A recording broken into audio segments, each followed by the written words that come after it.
Hello guys, welcome back to my YouTube channel your Sanchita. তো এখন আমি যাব আমাদের পাশের স্টপেজ পলতাপাড়ায়, তাই রেডি হচ্ছি। রেডি হয়ে বেরিয়ে পড়লাম বিকেলবেলা মায়ের সাথে।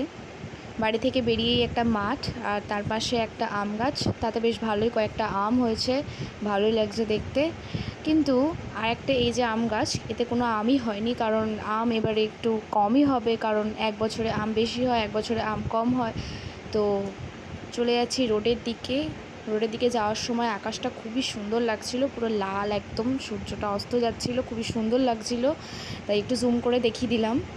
তো রোডের পাশে আমরা এসে গেছি, দেখতে পাচ্ছ এটা হলো কল্যাণী এক্সপ্রেস হাইওয়ে।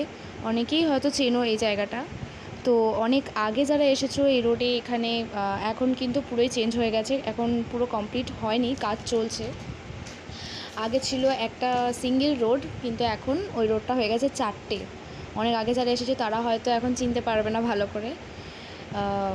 এটা হলো ড্রিমল্যান্ড হোটেল, একটা বার, আমাদের বাড়ির একদমই পাশে, একদম রোডের পাশেই দেখতে পাচ্ছ, এবং বারের পাশে রয়েছে একটা হোটেল কাম বার, নাম হলো হেভেন ইন, একদমই রোডের পাশে। আর এসে গেছি পলতাপাড়া ব্রিজ। এই ব্রিজটা একদমই নতুন হয়েছে, রোডের সঙ্গেই তৈরি হয়েছে। এটা হলো একটা ক্যাফে, আর ক্যাফেটা খুবই ভালো। ভেতরের লুকটা আমি ফেরার পথে দেখিয়ে দেবো। তো এখন আমরা চলে এসেছি পলতাপাড়ার ব্রিজের নিচ দিয়ে যাচ্ছি সবজির দোকানে, রোডের ওপারে যেতে হবে। তো এই যে সবজির দোকান, আর ওই যে আমার মা দোকানে দাঁড়িয়ে আছে। এই দোকানের পাশে আবার একটা মিষ্টির দোকান রয়েছে, মিষ্টির দোকানে মিষ্টি খুবই ভালো খেতে, আমরা এখান থেকেই মিষ্টি খাই।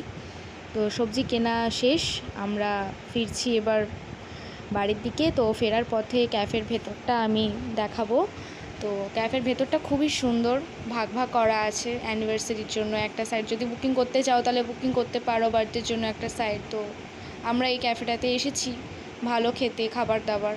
তো আজকের জন্য এতটাই গাইজ, পরে দেখা হবে আবার, বাই বাই।